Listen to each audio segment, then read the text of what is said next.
दर्शकवृन्द नमस्कार। कार्यक्रम हाम्रो बहसको यो नयाँ श्रृङ्खलामा यहाँहरूलाई हार्दिक स्वागत गर्दछु। म प्रेम बिसी।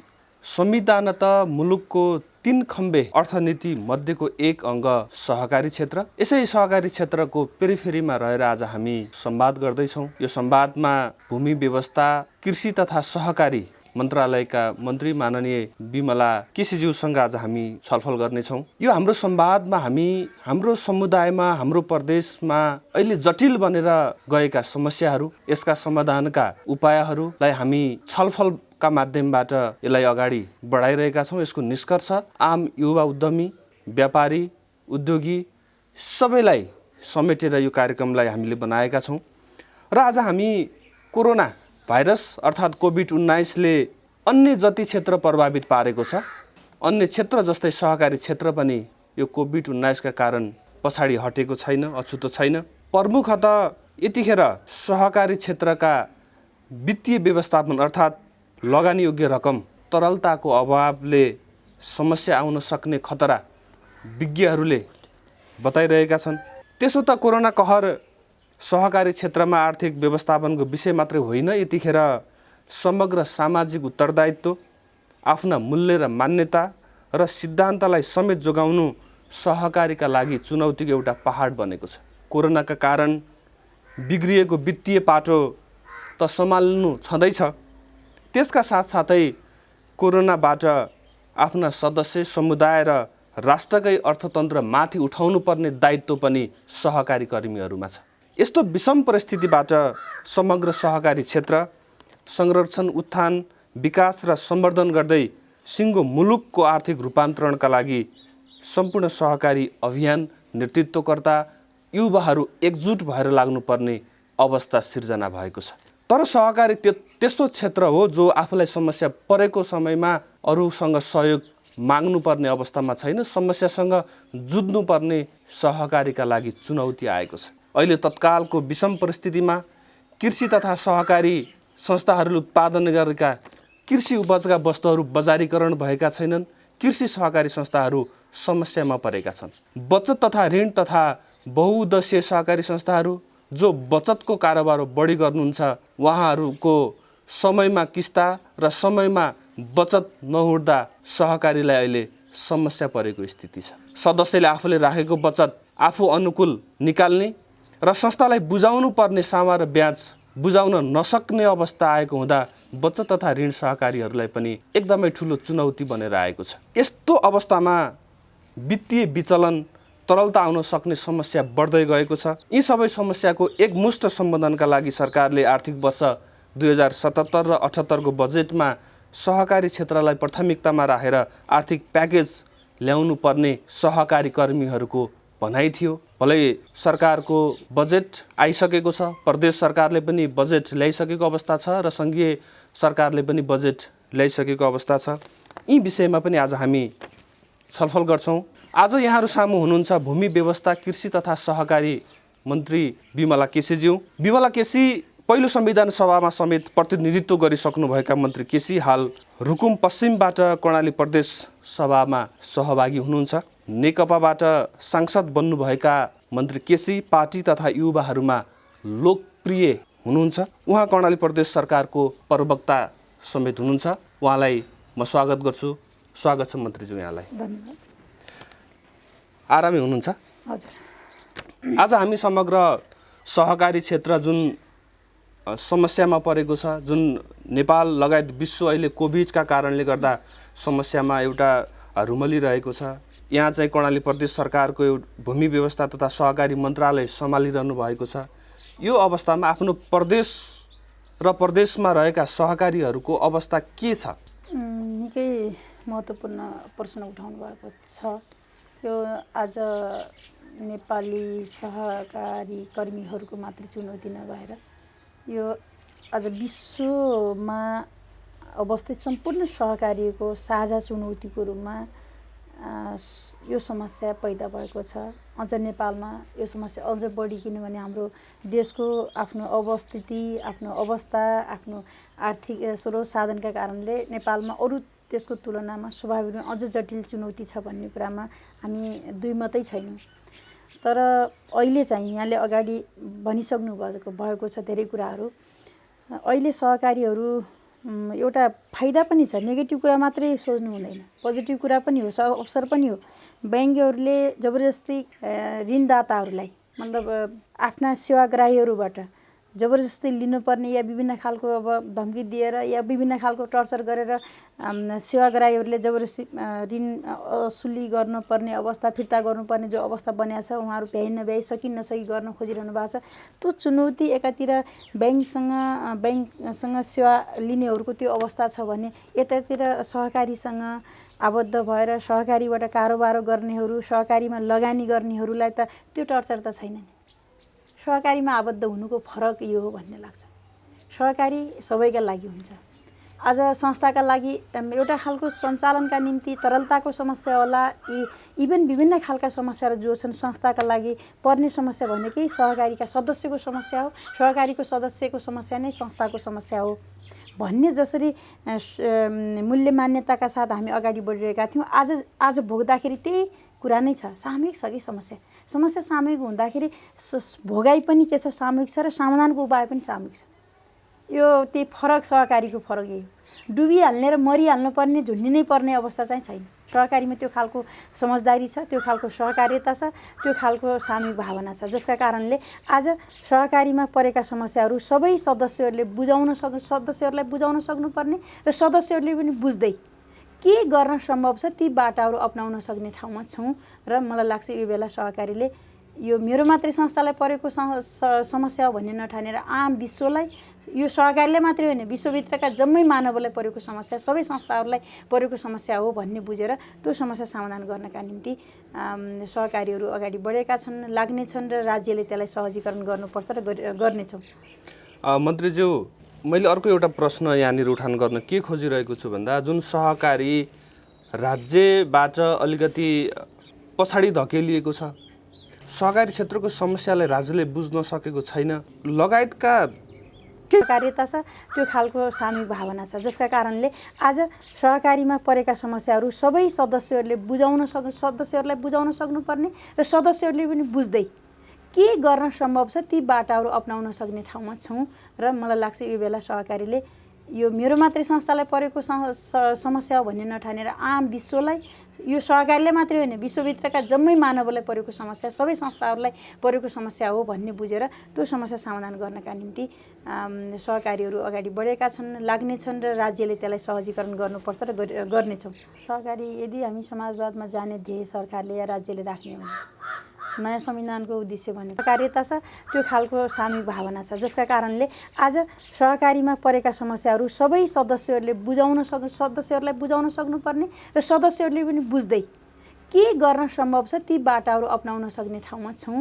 र मलाई लाग्छ यो बेला सहकारीले यो मेरो मात्रै संस्थालाई परेको समस्या हो भन्ने नठानेर आम विश्वलाई, यो सहकारीले मात्रै होइन विश्वभित्रका जम्मै मानवलाई परेको समस्या, सबै संस्थाहरूलाई परेको समस्या हो भन्ने बुझेर त्यो समस्या समाधान गर्नका निम्ति सहकारीहरू अगाडि बढेका छन्, लाग्नेछन् र राज्यले त्यसलाई सहजीकरण गर्नुपर्छ र गर्नेछौँ भन्ने मलाई लाग्दैन। राज्यले बजेट उपलब्ध गराउने सन्दर्भमा निजी क्षेत्रलाई त झन् यसो त अहिले पनि विरोध भइरहेछ, निजी क्षेत्रलाई समेटन पर्छ सरकारले भन्ने पनि त आइरहेछ। त्यसो त सहकारीको लाई सँगसँगै लिएर जानुपर्छ। सहकारीलाई आर्थिक रूपान्तरणको, सामाजिक रूपान्तरणको एउटा महत्त्वपूर्ण अङ्गका रूपमा लिनुपर्छ भन्ने कुरामा हामी नीतिगत रूपमा पनि स्वीकारेका छौँ। बजेटमा भने जस्तो अहिले त कोभिडका कारणले अब बजेटै हाम्रो त अहिले कृषिमा बढ्नुपर्ने नि, पोहोर साल 10% थियो भने अहिले 8%मा आएको छ बजेटको हाम्रो भोल्युम हेर्नुहुन्छ भने।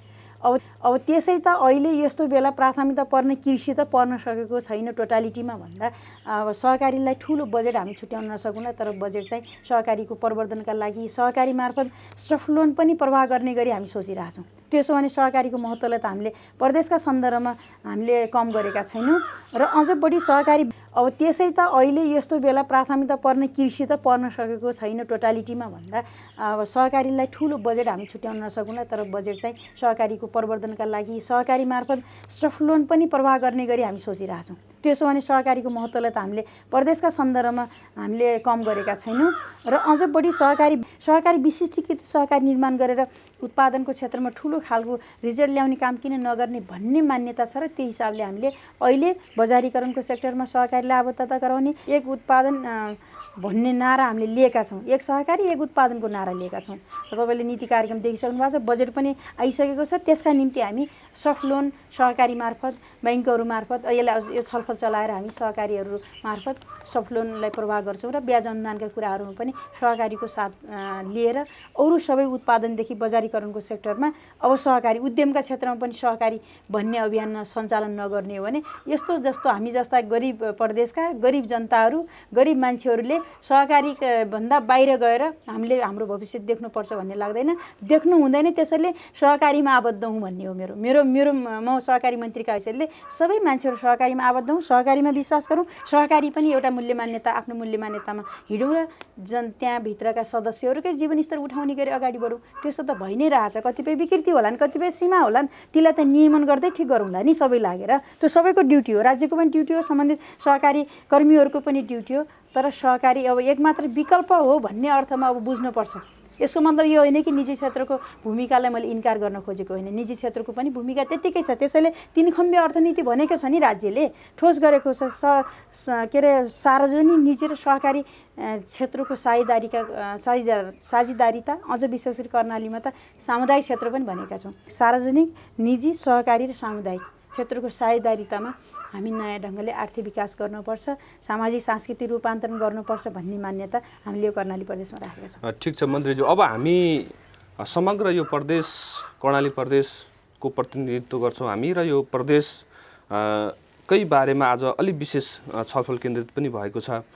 यो कृषि मन्त्रालय जुन भूमि व्यवस्था तथा सहकारी मन्त्रालय छ, यो सहकारी मन्त्रालय मार्फत यो प्रदेशमा सरकार गठनका बेलादेखि आजसम्म भएका महत्त्वपूर्ण उपलब्धिहरू जो सहकारीका माध्यमबाट भए, जो कृषिका माध्यमबाट भए, के छ? नाम लिन मिल्ने 1 2 3 केही छ राम्रो खालको उपलब्धि? पहिलो नम्बरमा हामीले समाजवादको अभ्यास सहकारीका माध्यमबाट गर्नुपर्छ भन्ने मान्यता राखेर हामीले पहिलो वर्षमै सहकारी नमुना गाउँको कार्यक्रम 10वटै जिल्लाका 10वटा गाउँमा सहकारी नमुना गाउँको कार्यक्रम करोडको बजेट त्यहाँ केन्द्रित गरेर सहकारीले आर्थिक रूपान्तरणको मात्रै होइन, सरकारले सामाजिक सांस्कृतिक रूपान्तरणको अभियानको नेतृत्व गर्नुपर्छ, शैक्षिक रूपान्तरणको अभियानको नेतृत्व सहकारीले गर्नुपर्छ, सामाजिक मूल्य मान्यताहरूमा चेन्ज सहकारी मार्फत ल्याउनुपर्छ र साँच्चीकै समाजवादमा जाने भने समाजवादको मोडेल सहकारी मार्फत देखाउनुपर्छ भनेर हामीले हाम्रो मन्त्रालयले त्यो हाम्रो अलि बढी सोच त्यसमा मेरो आफ्नो अलिक पहिल्यैदेखि त्यो खालको झुकाव सहकारीप्रतिको पोजिटिभ सोचका कारणले सहकारी नमुना गाउँको कार्यक्रम निरन्तरतामा अगाडि बढिरहेको छ। यो 10वटै जिल्लामा छ, 10वटै जिल्लामा 10वटा गाउँमा अहिलेसम्म यो तेस्रो वर्ष हो। यो तेस्रो वर्षमा पनि रहने एउटा त्यो कार्यक्रम। त्यसपछि दोस्रो कुरा हामीले यहाँलाई प्रष्टै थाहा छ, सहकारीले विकास गर्न पनि पाउनुपर्छ भनेर सहकारीका माध्यमबाट हामीले सडक सिँचाइ खन्ने पनि हामीले कहिले पनि अरू कसैले गरेका थिएन होला। सडक र सिँचाइहरू सहकारीले पनि खन्न पाउनुपर्छ। उत्पादन मात्रै होइन, तिनले विकास किन श्रम सहकारीले किन सडक निर्माण नगर्ने, विकासको काममा किन श्रम सहकारीहरू नलाग्ने भनेर त्यो मान्यता राख्ने हाम्रो मन्त्रालय, हाम्रो प्रदेश हो। त्यसो हुँदाखेरि हामीले सहकारीलाई विकास निर्माणमा पनि अगुवाई गराएर लिनुपर्छ।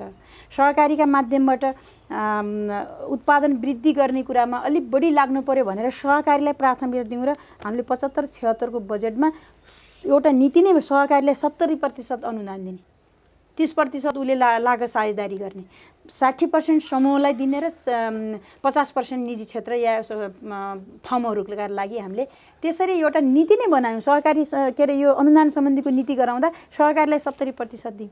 मान्छेहरूले विरोध गरे, 50% निजी क्षेत्रले हाल्न सक्दैन या मतलब फर्महरूले हाल्न सक्दैन। किन? सहकारीमा धेरै मान्छे आबद्ध हुन्छन्, त्यसलाई तपाईँहरू बढी अनुदान दिनुहुन्छ। निजीमा एउटा दुईटा मान्छे हुन्छ, त्यसलाई किन तपाईँहरूले कम अनुदान दिनुभयो भन्ने क्वेसन उठेको होइन। मेरो आफ्नो तर्क के छ, हाम्रो मूल्य मान्यता के छ भन्नु होला भने सहकारीमा धेरै मान्छे हुन्छन्, तिनीहरू धेरै लाभान्वित हुन्छन्, त्यसकारण तिनीहरूलाई बढी सहकारीहरू धेरै आउन् र सहकारीका माध्यमबाट आउन् भन्ने हेतुले हामीले 70% अनुदान दिने निर्णय गर्यौँ। एउटा नीति नै बनायौँ। तर अहिले पछिल्लो चरणमा सहकारीहरूले पनि भने जस्तो गरेनन् भन्ने धेरै व्यापक कुरा आइसकेपछि त्यसलाई पनि हामी हेर्दै सकेसम्म सहकारीहरूलाई उत्पादनमा आबद्ध गर्ने गलत गर्ने सहकारीलाई त्यो नीतिबाट पछि हट्ने भन्दा पनि गलत गर्ने सहकारीलाई हामीले कारबाही गर्ने र अरू राम्रा गर्ने सहकारीलाई अझ अगाडि बढाउने र तिनलाई उद्यमतिर कृषिजन्य उद्योगतिर पनि लिने र बजारीकरणतिर पनि सहकारीले उत्पादनमा मात्रै होइन त्यतातिर पनि लिने सहकारीहरूका निम्ति साझेदारी गर्ने। अहिले साझेदारी मोडेलमा जान्छौँ। अब सहकारीसँग जान्छौँ हामी सरकार सहकारी के अरे सार्वजनिक PCP मोडेल होइन सार्वजनिक सहकारी साझेदारी मोडेलमा हामी जान्छौँ। अर्को निजी क्षेत्रसँग साझेदारी मोडेलमा जान्छौँ। अझ सम्भव के छ भन्नुहुन्छ भने सहकारीसँग साझेदारीमा बजारीकरण गर्न सकिन्छ, ठुला उद्योगहरू बनाउन सकिन्छ, कृषिजन्य उद्योगहरू, कोल्ड स्टोरहरू बनाउन सकिन्छ। त्यसका निम्ति सहकारी तयार हो। मलाई विडम्बना लाग्छ, मैले पोहोर सालको कार्यक्रममा हामीले बजारीकरणको लागि 3 करोड पैसा राखेका थियौँ। मैले सहकारीका कार्यक्रमहरू जाँदा मैले घोषणा गरेको थिएँ यस्तो कार्यक्रम छ, सहकारीहरू आउनुभयो भने तपाईँहरूलाई 50% हुन्छ अनुदान, निजी क्षेत्र आयो भने 30% मात्र दिन्छु। किनभने बजारीकरणको सेक्टर भने फेरि उत्पादन होइन, बजारीकरणको सेक्टरमा सहकारीलाई 50% के अरे अनुदान दिने, निजी क्षेत्रलाई 30% दिँदा कोही पनि सहकारी आउन सकिने। सुर्खेतमा यति धेरै सहकारी थिए तर आउन सकेनन्। मलाई अचम्म लाग्यो। तर सहकारीहरू पनि कहिलेकाहीँ यसो हामीले भने बर्मा अनुसार किन हिँडेनन् जस्तो चाहिँ बरु लाग्छ। म त सहकारीबाट अलिअलि पीडित हुँ कि जस्तो पनि लाग्छ। अनि मन्त्रीजी जो यो कर्णाली प्रदेशको सन्दर्भ होस् या त सङ्घीय सरकारकै नीति निर्माणमा र यो मन्त्रालयकै कुरामा होस्, अलिकति समग्रमा अझ यो प्रदेशमा केन्द्रित रहेर कुरा गरौँ। जति पनि सहकारीमा आबद्ध सदस्य हुनुहुन्छ, सञ्चालक हुनुहुन्छ, यो बजेट निर्माण गर्दा अनुदान माग गर्दा जो यहाँले भन्नुभएको छ सहकारी नमुना गाउँ कार्यक्रम छ, यसमा पनि प्रतिपक्षबाट या त अर्को पक्षबाट तपाईँहरूले जस्तो पाउनु भएको छैन। सडक सिँचाइको कार्यक्रम छ, स्वरोजगारी सिर्जना गर्ने कुरा गर्नुभयो, यसबाट पनि जस सरकारलाई आएको छैन। जो सहकारीलाई 70% अनुदानका कुरा आए यो पनि जस राम्रो काम गर्यो भनेर सरकारलाई भलै आएको छ तर प्रचारबाजी बढी छ। यो जुन PCP मोडेलको कुरा गर्नुभयो त्यसमा जति पनि यहाँले चाहिँ सरकार गठन कर्णाली प्रदेश गठनदेखि यहाँसम्म आउँदा जुन खालको एउटा स्पिडले जुन तरिकाले एउटा सहकारी मैत्री नै सरकार भएर लागेको अवस्थामा पनि यो प्रतिपक्षबाट भनौँ या त असन्तुष्ट पक्षबाट भनौँ या त पहुँच नभएका व्यक्तिहरूबाट भनौँ यो सधैँ सरकारको विरोध भइरहने, राम्रो गरेकालाई चाहिँ अझै दबाउने खालको प्रयास र प्रयत्न किन हुन्छ जस्तो लाग्छ? यहाँले जुन खेपिरहनु भएको छ यो समस्या के कारणले भयो र यसलाई समाधान कसरी गर्न सकिन्छ मन्त्रीज्यू? यो निकै महत्त्वपूर्ण र मर्मस्पर्शी कुरा गर्नुभएको छ। हाम्रो नेपालको संस्कार अझ कर्णालीको एकदम पछि परेको संस्कार छ। हाम्रो कल्चर नै कस्तो छ भने अगाडि बढेकाहरूलाई पछाडि धकेल्ने छ। अगाडि बढेकालाई कसरी अगाडि बढाउने र हामी पनि त्यो सँगसँगै कसरी पुग्ने भन्ने होइन कि अगाडि बढ्यो किन बढ्यो त्यसलाई पछाडि धकेल्ने भने खुट्टा तान्ने प्रवृत्ति छ, जसका कारणले हाम्रो समाजको चिन्तन नै त्यो छ र हामी अगाडि बढ्न सकेका छैनौँ। यदि हामी त्यो खालको चिन्तनबाट माथि उठेका हुन्थ्यौँ भने नेपाल हुन्थेन, अलि अरू देशको सरह जान्थ्यो। एउटा नेचर हाम्रो आम नेचर त्यो छ। त्यसमा पनि खुराफात गर्नेहरू, काम नगर्नेहरू, काम चोर्नेहरू, यिनीहरूकोले प्रश्रय पाउने देश छ, प्रश्रय पाउने परिपाटी छ। राम्रो काम गर्नेलाई बडो टिक्न गाह्रो छ। हेर्नुहोस्, मैले प्रचण्ड प्रधानमन्त्री सामान्य प्रधानमन्त्री हुँदाखेरि उहाँले यो सतीले सरापेको देश भनेर त्यत्तिकै भन्नु भएन जस्तो लाग्छ कि उहाँले राम्रो काम गर्न खोज्नुभयो तर त्यसको जस लिन सक्नु भएन, दिन सकेनौँ हामीले होइन।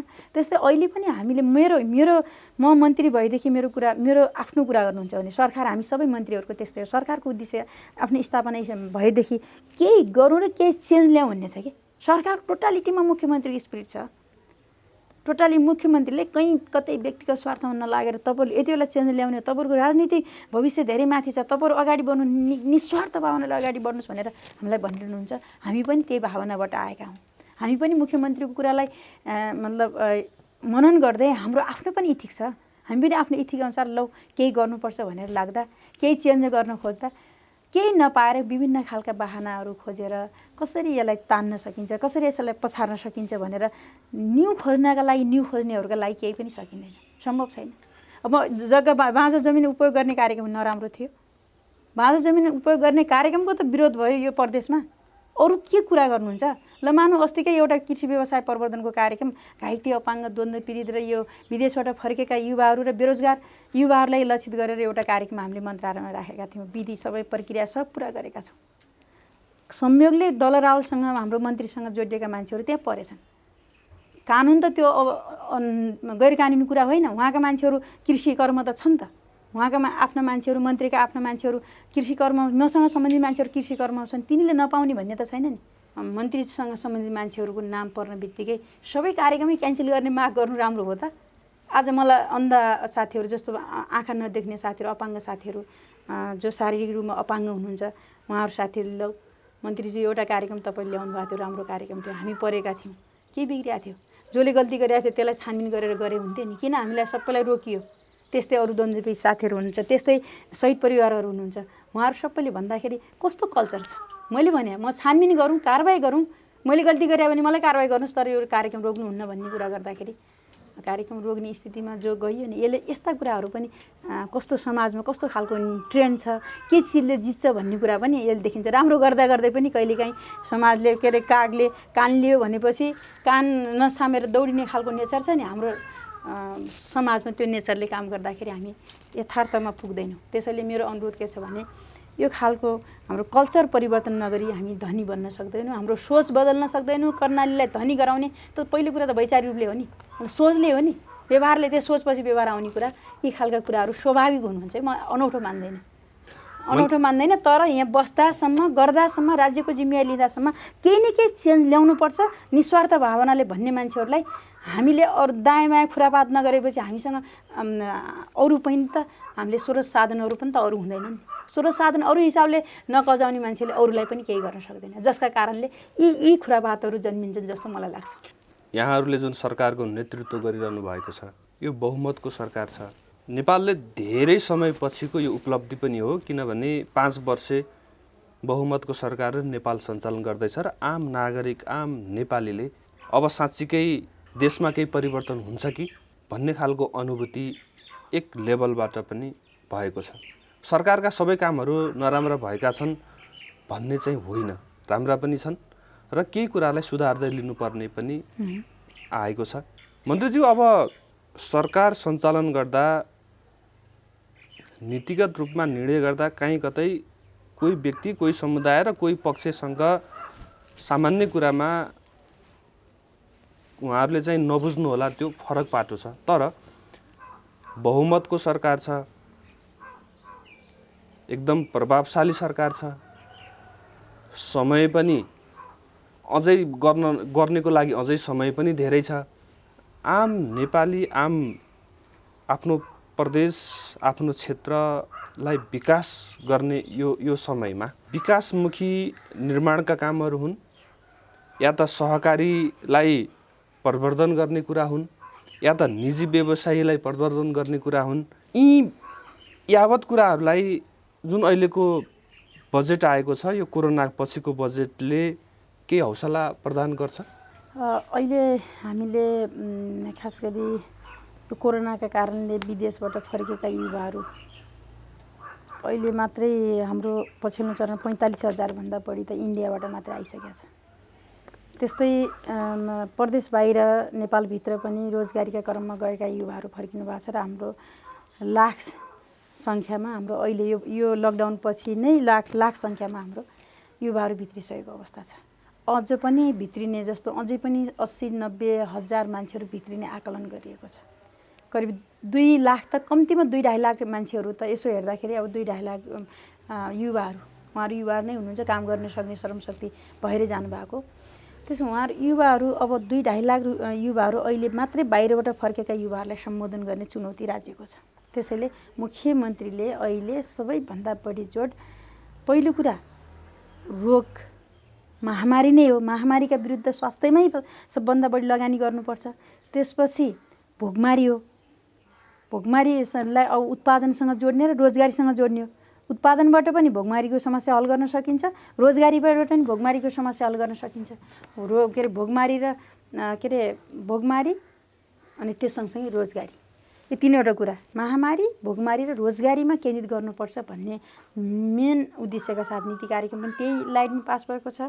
र कार्यक्रम पनि बजेट पनि त्यसरी नै आएको छ र अहिले करिब 6.25 अर्ब पैसा हामीले मुख्यमन्त्री युवा स्वरोजगारमा लगायो। यो मुख्यमन्त्री स्वरोजगारमा हामीले राखेका छौँ। त्यो त्यत्रो डल्लो बजेट किन राख्ने क्वेसन त सदनमा उठ्या छ। यो डल्लो बजेट राख्नु हुँदैन थियो भन्ने पनि छ। तर त्यो डल्लो बजेट किन राख्या भन्नुहुन्छ भने प्रत्येक वडा 718वटा कर्णाली प्रदेशका 718वटा वडामा त्यहाँ युवाहरू हुनुहुन्छ। उहाँहरूलाई केन्द्रित गर्ने र उहाँलाई रोजगारी दिने गरी कृषि क्षेत्रमा लगाउने, उत्पादनको क्षेत्रमा लगाउने, विकास गरेर भए पनि जस्तो बाटो खनेर पनि उनीहरूलाई स्वरोजगार गर्ने, उनीहरूलाई ज्याला दिने, कामका लागि खाद्यान्नका लागि काम होइन, यस्तो खालको हामीले नीति लिएका छौँ। त्यसैले अब हामीले कतिपय जस्तो स्कुल बनाउँला त्यहाँबाट रोजगारी हुने भयो, कतिपय बाटो खनौँला, कृषि सडक खनौँला त्यहाँबाट सिँचाइ गरौँला त्यहाँबाट रोजगारी हुन्छ, उत्पादन पनि हुन्छ, रोजगारी पनि बढ्छ। त्यसैले हरेक कुरालाई अब हामी त्यहाँको आवश्यकता, वडाको आवश्यकता अनुसार त्यहाँको जनप्रतिनिधिहरूसँग सल्लाह गरेर त्यहाँको मान्छेहरूको भावना बुझेर के निर्णय गर्ने वडा लेभलमा गएर त्यहाँको भावना अनुसार कार्यक्रमहरू ल्याएर मात्रै हामीले कार्यक्रम स्वीकृत गरेर करिब 6.25 अर्ब बजेटको हामीले त्यसरी नै वितरण गर्ने कुरा सोचेका छौँ। वैज्ञानिक हुन्छ, त्यसले धेरै मान्छे रोजगारी हुन्छ, त्यसकारण आत्तिनु पर्दैन पहिलो नम्बरमा। दोस्रो नम्बरमा हाम्रा जति मन्त्रालयका कार्यक्रमहरू छन् ती कार्यक्रमहरू यो स्वरोजगारसँग जोडिन्छन्, उत्पादनसँग जोडिन्छन् र अझ समग्रमा त सरकारको कुरा गर्दा हामी स्वास्थ्यमा बढी केन्द्रित हुन्छौँ। यही बेला हामीले स्वास्थ्य पूर्वाधार पनि बढाउँछौँ किनभने कर्णालीमा स्वास्थ्य पूर्वाधार एकदमै कमजोर छ। यति बेला स्वास्थ्य पूर्वाधार क्षेत्रमा हामीले विकास गर्न सक्यौँ भने अन्य अवस्थामा यो कोरोना बाहेक त अरू महामारीहरू त कर्णालीमा त सधैँ आउने महामारी त झन् ठुलो महामारी भएर आउन सक्छ। झाडा पखालाले नै धेरै मान्छे मर्ने प्रदेशका मान्छेहरू हामी, त्यो ठाउँका सरकार हो यो। त्यसो हुँदा त्योलाई पनि हामीले अनुमान गरेर स्वास्थ्यमा अलि बढी बजेट केन्द्रित गरेको अवस्था छ भने त्यो सँगसँगै अझ बढी टोटालिटीमा त रोजगारमै हाम्रो कार्यक्रम बढी देखिन्छ। मन्त्रीज्यू, अब कर्णाली प्रदेशमा हामी कोभिडकै कुराकानीलाई छोटोमा जोड्दाखेरि करिबन 2 महिनासम्म कर्णाली प्रदेश ग्रिन जोनमा थियो। सरकारको चर्को दबावपछि जुन भारतबाट नेपालीहरूलाई आफ्नो आफ्नो क्षेत्रमा पुर्याउने, आफ्नो आफ्नो गाउँमा पुगाउने खालको सरकारको रणनीतिपछि पुर्याइयो। त्यसपछि सङ्क्रमणको सङ्ख्या अहिले कर्णालीमा भयावह रूपमा आएको छ। सङ्क्रमणको सङ्ख्या धेरै छ तर भलै धेरैजनाको मृत्यु चाहिँ भएको छैन अहिलेसम्म। निको भएर घर फर्किने सङ्ख्या पनि धेरै छ। हामीले युवाहरूलाई मुख्यमन्त्री स्वरोजगार कार्यक्रमबाट सम्बोधन गर्छौँ। त्यसपछि उत्पादनमा युवाहरूलाई जोड्छौँ। कृषिका कार्यक्रमहरू नै सबै युवाहरू, बढीभन्दा बढी युवाहरूलाई जोड्छौँ। अब बुढाबुढीले खेतीपाती गर्ने भने युवाहरूले गर्नु पर्यो। एउटा पोजिटिभ पक्ष पनि छ। कोरोनाले धेरै उत्पादनमा एउटा अग्रसरता पनि ल्याएको छ। मान्छेहरूमा काम छैन, त्यस कारणले वरिपरि खेतबारी त बाँचो राख्नु भने लाज पनि भयो नि। अब उत्पादन अब यस्तो दिन आउँदैछन् किनेर पनि खान नपाउने दिन आउँदैछन् कि यो लकडाउनले त विश्वव्यापी रूपमै असर गरेको छ।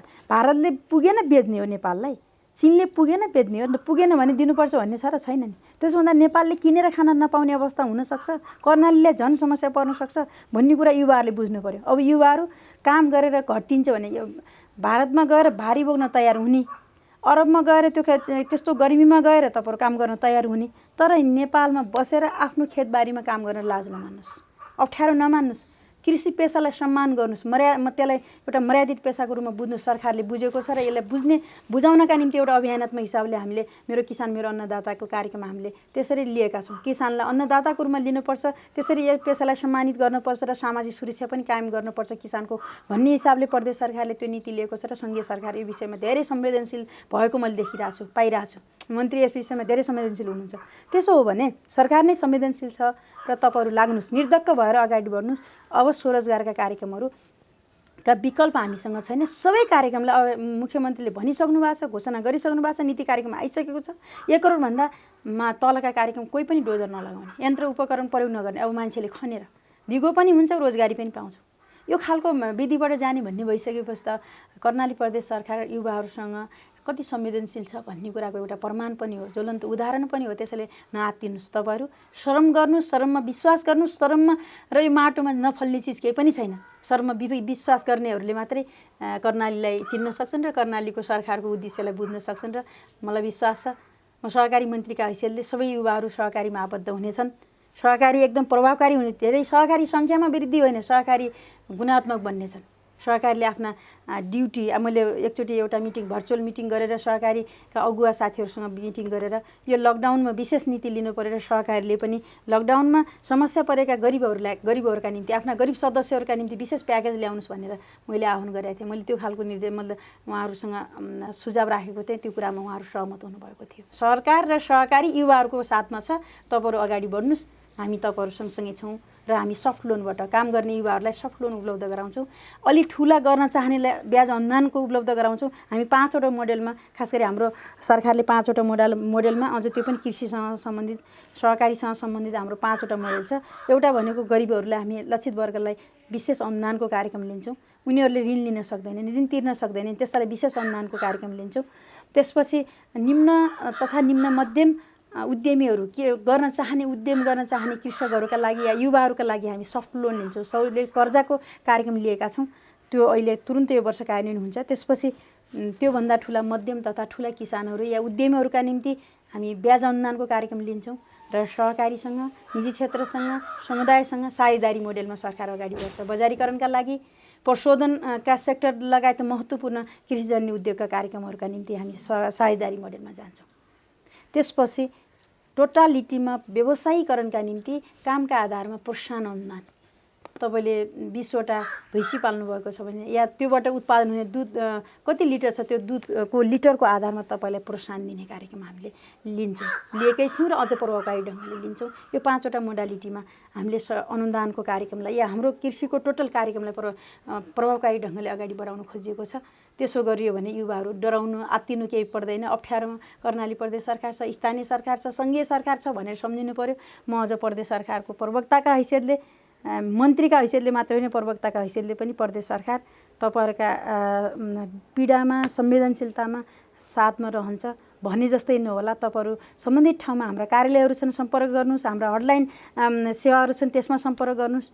कहाँ कसरी समस्या समाधान गर्न सकिन्छ त्यसमा लागौँ। अझ मैले जाँदै यहाँहरूसँग मैले भन्नुपर्ने कुरा के हो भने कोरोना, अघि यहाँले चर्चा गरे जस्तै कोरोना दिन प्रतिदिन कोरोना सङ्क्रमित सङ्ख्या बढ्या छ। आजको दिनसम्म, हिजो साँझको दिनसम्म मात्रै 1215 जना हाम्रो सङ्क्रमित सङ्ख्या थियो। त्यसमा 400 हुने सङ्ख्या छ, मर्ने सङ्ख्या 4-5 जना कति पुगेको छ। त्यसो भने अब त सङ्क्रमण त झन् बढिरहेछ। इन्डियाबाट आउने सङ्ख्या पनि बढिरहेछ, सङ्क्रमण पनि बढिरहेछ र सङ्क्रमण समुदाय लेभलमा जाने स्थिति पनि भइसक्यो। यो बेला हामी फेरि लापरवाही गरिरहेछौँ। लापरवाही बिल्कुल नगरौँ। पहिला हामी एकदम बन्देज भएर बस्यौँ जति बेला कोरोना थिएन। जति बेला कोरोना एकदम सङ्क्रमणको विस्तार भइरहेछ, जुन खालको वे बढिरहेछ, हामी फेरि लापरवाही गरिरहेका छौँ र लापरवाही बिल्कुल नगरौँ। सामाजिक दूरी कायम गरौँ। स्वास्थ्य विज्ञानले भनेअनुसार, डक्टरहरूले सुझाएअनुसार हामीले कम्तीमा आधारभूत सतर्कताको पालना गर्नै पर्छ। उच्च मनोबल पनि चाहिन्छ। उच्च मनोबलका साथ सतर्कता अपनाउन सकियो भने कोरोना एउटा सामान्य रोग हो, सामान्य रुगाखोकी जस्तो त हो नि भनेर पनि त हामीले लियौँ। सामान्य रुगाखोकी हामी जित्न सक्छौँ, प्रतिरोधात्मक क्षमता हामीसँग छ भन्ने हिसाबले पनि हामी उच्च मनोबलका साथ जाउँ। कोरोनाका विरुद्ध लडौँ। त्यसपछि भोकका विरुद्ध लड्न सकिन्छ। भोक सँगसँगै कोरोना मतलब रोगसँग लड्ने खालको क्षमता हामी सबैमा प्राप्त होस् भन्ने म शुभकामना, म त्यो खालको सन्देश पनि दिन चाहन्छु। धेरै धेरै धन्यवाद। कार्यक्रम हाम्रो बहसमा छौँ हामी आज र यो आजको छलफल सहकारी केन्द्रित रहेको छ। जो हाम्रो कर्णाली प्रदेशमा बेरोजगार युवाहरूलाई अब रोजगारी कसरी सिर्जना गर्ने भन्ने विषयमा हामीले छलफल गऱ्यौँ। यो सहकारीलाई एक खालको बडो गम्भीर समस्या, तरलताको समस्या अहिले आएको छ। यसलाई धेरै सहकारी कर्मीको एउटा यो प्रश्न होला यहाँलाई, सहकारी संस्थाहरूलाई सम्बोधन गर्ने खालका यो महामारीको समयमा केही खालको नीति केही बनाउनु भएको छ सहकारी मन्त्रालयले? हामीले सहकारीहरूलाई अहिले क्षतिपूर्तिको छुट्टै व्यवस्था त हामीले गरेका छैनौँ। सहकारी त्यसै त निजी क्षेत्रले पनि खोजिरहेछ। हामीलाई केही क्षतिपूर्तिको व्यवस्था हुनुपर्छ। यत्रो बन्द भयो, हाम्रा सारा कुराहरू समस्या छ, हाम्रो लगानी फस्यो, डुब्यो भन्ने माग भइरहेछ। हामीले निजी क्षेत्रलाई गरेको, सहकारीले क्षेत्रलाई नगरेको भन्ने होइन। समग्रमा हामीले त्यस्तो क्षतिको व्यवस्था, क्षतिको पूर्ति गर्ने व्यवस्था त हामीले गर्न सकेनौँ। राहतको व्यवस्था त गर्न सकेनौँ संस्थाहरूलाई। तर हामीले मतलब व्यक्ति विशेषका गरिबहरूका निम्ति, नागरिकका निम्ति, फेरि त्यही सहकारीमै आबद्ध भएका नागरिकले पनि पाइरहेछ। राहतै नपाएको पनि भएन। टोटली यहाँले भन्नु खोजेको जो मर्म छ, यति बेला हामी अप्ठ्यारोमा परिरहेछौँ। सहकारीलाई केही राज्यको तर्फबाट सहयोग गर्न सकिन्छ कि सकिन्न भन्ने कुरा जो यहाँको भनाइ छ, त्यसमा हामी अब अझै छलफल चलाउँ। अझै बजेटको विषय भर्खर सुरुवात भएको छ। बजेट मतलब पास त भएको छैन, छलफलमा छौँ। बजेट पास भइसकेपछि नि कार्यान्वयन कसरी गर्न सकिन्छ, प्रभावकारी ढङ्गले कार्यान्वयन कसरी गर्न सकिन्छ, त्यो विषयमा एकचोटि बसेर छलफल चलाउँ। कसरी सहकारीहरूलाई यसमा अझ लाभान्वित गर्न सकिन्छ, कसरी जोड्न सकिन्छ। अहिले हामीले गर्न खोजेको एउटा सफ्ट लोनमा सहकारीहरूको सहकारीलाई आबद्धता गराउने कुराले पनि त्यसलाई सहयोग गर्छ। सहकारीमा भएको तरलताको समस्या त्यहाँ समाधान गर्न सक्छ एउटा सफ्ट लोन। अर्को ब्याज अनुदानमा पनि सहकारीहरूलाई राख्ने कि भन्ने छलफल हामीले चलाइरहेका छौँ। एउटा कार्यविधि त पास गरिसकेका छौँ, ब्याङ्कहरू भनेका छौँ, त्यसमा सहकारी छुटेका छन्। अब त्यो ब्याङ्कमा सहकारी राख्ने गरी कार्यविधि नै संशोधन गर्ने या कानुनमा फेरि कानुन पनि हामीले सँगसँगै लिएका छौँ। सहुलियत कर्जा र ब्याज अनुदानको सँगै कानुन भावनाले कानुन पास भयो भने त कार्यविधि त स्वतः निष्क्रिय हुन्छ, कानुनभन्दा अगाडि बनेको कार्यविधि। त्यसो हुँदा अब ब्याज अनुदान पनि सहकारीहरूको सहभागिता हामीले गराउन सकियो भने तरलताको सन्दर्भमा यो दुईवटा कुराले सम्बोधन गर्छ भने सहकारीलाई उत्पादनमा, बजारीकरणमा, उद्यममा लगाउने कुरामा त हामी लाग्ने नै छौँ। सहकारीलाई सबैभन्दा बढी प्रोत्साहन गर्छौँ। आउनुहोस् सहकारी साथीहरू, सहकारीका संस्थाका साथीहरू आउनुहोस्, हामी तपाईँहरूसँग सँगसँगै जाने साझेदारी मोडेलमा जाने कुरामा हामी अगाडि बढ्छौँ। त्यही नै तपाईँहरूलाई साथ हो भन्ने लाग्छ। हामीले छुट्टै अर्को राहतको कार्यक्रम चाहिँ बनाएनौँ। हस्, धेरै धेरै धन्यवाद मन्त्रीज्यूलाई।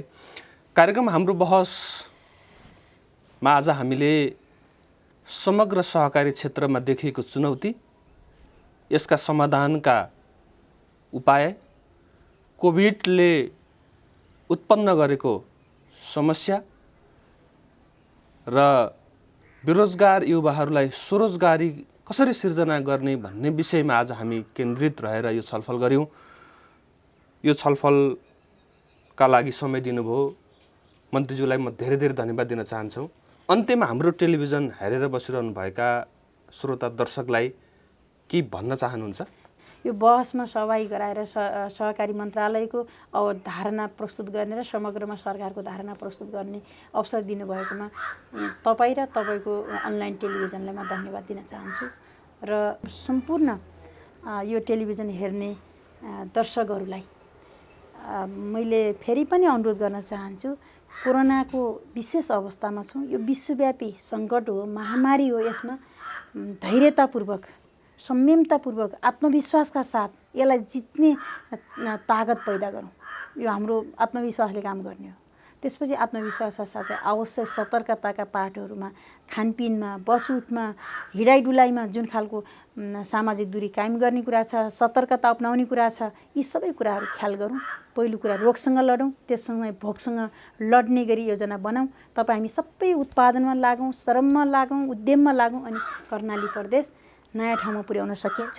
र तपाईँहरू कर्णालीभन्दा बाहिर बसेर हेर्ने, अरू बाहिर नेपाल र नेपाललाई माया गर्ने सबै नेपाली मनहरू भन्छु म, नेपाली मनहरू सबैले नेपाललाई जुन खालको माया गरिनु भएको छ, यहाँहरूले त्यो खालको वातावरण बनाउन, त्यो खालको उत्साह दिन, जो खालको अहिलेसम्म सहयोग गरिनु भएको छ, त्यो सहयोगको अझ थप अपेक्षा गर्छौँ। कर्णालीमा नयाँ नयाँ लगानीको हामीले चाहना राखेका छौँ।